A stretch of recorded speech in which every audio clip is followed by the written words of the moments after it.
বন্ধুরা, যেমনটি আপনারা জানেন, এই সিজনে আমাদের রাজ্যে কি হয়, কালবৈশাখীর সৃষ্টি হয়।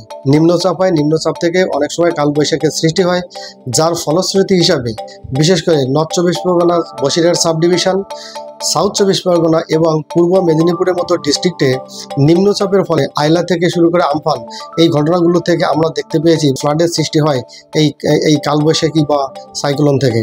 এই ধরনের যদি পরিস্থিতির সৃষ্টি হয় তাহলে তার মোকাবেলা কীভাবে হবে, সেই উদ্দেশ্যে 16 মে 2025 চিফ সেক্রেটারির সঙ্গে স্কুল এডুকেশন ডিপার্টমেন্টের একটি মিটিং হয়।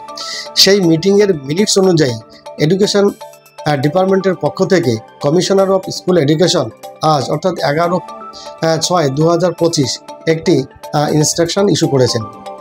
এই ইনস্ট্রাকশনের দুটো পার্ট আছে। প্রথম পার্টটিতে বলা হয়েছে, যদি এই ধরনের বন্যা বা ফ্লাডের সৃষ্টি হয় তাহলে ওই অ্যাফেক্টেড এরিয়ার লোকজন স্কুলটাকে যাতে শেল্টার হিসাবে ইউজ করতে পারে সেই হিসাবে সমস্ত ডিস্ট্রিক্ট ইন্সপেক্টর অফ স্কুলকে নির্দেশ দিতে বলা হয়েছে। অন্যদিকে যেহেতু প্রচণ্ড তাপদাহ চলছে, এই সময় তাকে বাচ্চাকে বা স্টুডেন্টদের কোনো রকম ফিজিক্যাল অ্যাক্টিভিটিস, স্পোর্টস, গেম তাকে দুপুর টাইমে করানো না হয়, সেই দুপুর টাইমটাকে অ্যাভয়েড করার জন্য এই ইনস্ট্রাকশানে বলা হয়েছে। তাহলে বন্ধুরা, দেখা যাচ্ছে ইনস্ট্রাকশানের মেইন উদ্দেশ্য দুটো ছিল। একটা, যদি নিম্নচাপের ফলে ফ্লাডের সৃষ্টি হয় তাহলে ফ্লাডের সময় তাকে ওই যে অ্যাফেক্টেড এরিয়ার লোকজনগুলো তাকে স্কুলটাকে শেল্টার হিসাবে ইউজ করতে পারে তার জন্য ইনস্ট্রাকশান আগাম দেওয়া রইল।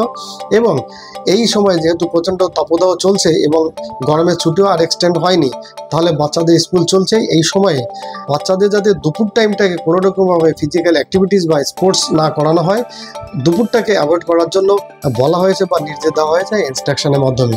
তো বন্ধুরা, এই ছিল প্রাইমারি এবং সেকেন্ডারি স্কুল এডুকেশনের জন্য একটি গুরুত্বপূর্ণ ইনস্ট্রাকশনটি পাঠানো হয়েছে কমিশনার অফ স্কুল এডুকেশনের পক্ষ থেকে।